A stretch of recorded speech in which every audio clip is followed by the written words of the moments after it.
State GST ટીમે હવે રાજકોટમાં પેઢીમાં દરોડા છે તે પાડવામાં આવ્યા છે, જ્યારે કે યાજ્ઞિક રોડ પર સિમધર ટોમ્સ નામની આ દુકાનમાં દરોડા પાડવામાં આવ્યા છે। રમકડાના વેપારીઓ કરચોરી કરતા હોવાનું તપાસમાં ખુલ્યું છે। અધિકારીઓએ 6 દુકાનોને સીલ કરી દીધી છે। દુકાન અને પેઢીમાંથી બેનામી દસ્તાવેજો કબજે કરી લેવામાં આવ્યા છે। મોટા પ્રમાણમાં કરચોરી પકડાય તેવી પણ શક્યતાઓ છે તે અહીંયા જોવા મળી રહી છે।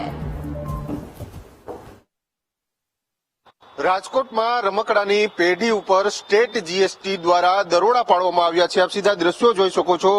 યાજ્ઞિક રોડ ઉપર આવેલી જે આ સિમધન જે પેઢી છે, રમકડાની પેઢી છે, ત્યાં અલગ અલગ 5 કરતા વધારે જે દુકાનો છે તે સીલ કરવામાં આવી છે, જ્યારે હિસાબી સાહિત્ય છે તેની ચકાસણી છે તે કરવામાં આવી રહી છે।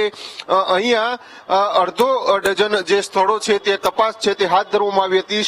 સ્ટેટ જીએસટીની ટીમ દ્વારા દરોડા પાડવામાં આવ્યા છે। રમકડાના વેપારી દ્વારા મોટી કર ચોરી કરવા આવતી હોવાની બાતમીના આધારે આ દરોડા પાડવામાં યાજ્ઞિક રોડ ઉપર અલગ અલગ 5 કરતા વધારે આ સિમધન ટોયઝ નામની દુકાનો છે, પેઢીઓ છે, તેની ઉપર હાલ જે છે તે દરોડા પાડવામાં આવ્યા હતા। હાલ આ દુકાનની બહાર નોટિસ છે તે પણ મારવામાં આવી છે। સ્ટેટ જીએસટીની ટીમ દ્વારા કાર્યવાહી કરવામાં આવી છે। પેઢી અને ગોડાઉનમાંથી અલગ અલગ જે સાહિત્ય છે, દસ્તાવેજો છે તે કબજે કરવામાં આવ્યા છે। કર ચોરીને લઈને આ જીએસટીની ટીમ દ્વારા દરોડા પાડવામાં આવ્યા હતા અને ત્યારબાદ કાર્યવાહી કરવામાં આવી છે। તમામ દુકાનો છે તે સીલ કરવામાં આવી છે।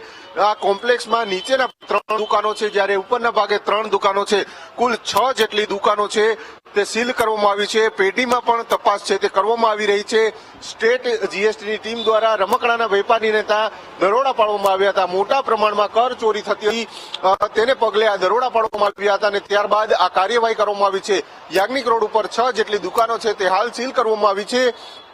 દુકાનોની બહાર નોટિસ પણ લગાવવામાં આવી છે, એટલે કે હાલ દુકાનો છે તેને સીલ કરવાની કાર્યવાહી કરવામાં આવી છે। મોટા પ્રમાણમાં કર ચોરીથી હોય જેને પગલે આ જે કહી શકાય છે કે રમકડાના વેપારીને ત્યાં દરોડાની કાર્યવાહી છે સ્ટેટ જીએસટી દ્વારા કરવામાં આવી છે। કેમેરામેન જોનેત સાથે ભાવેશ સુંદરવા, વીટીવી ન્યૂઝ, રાજકોટ।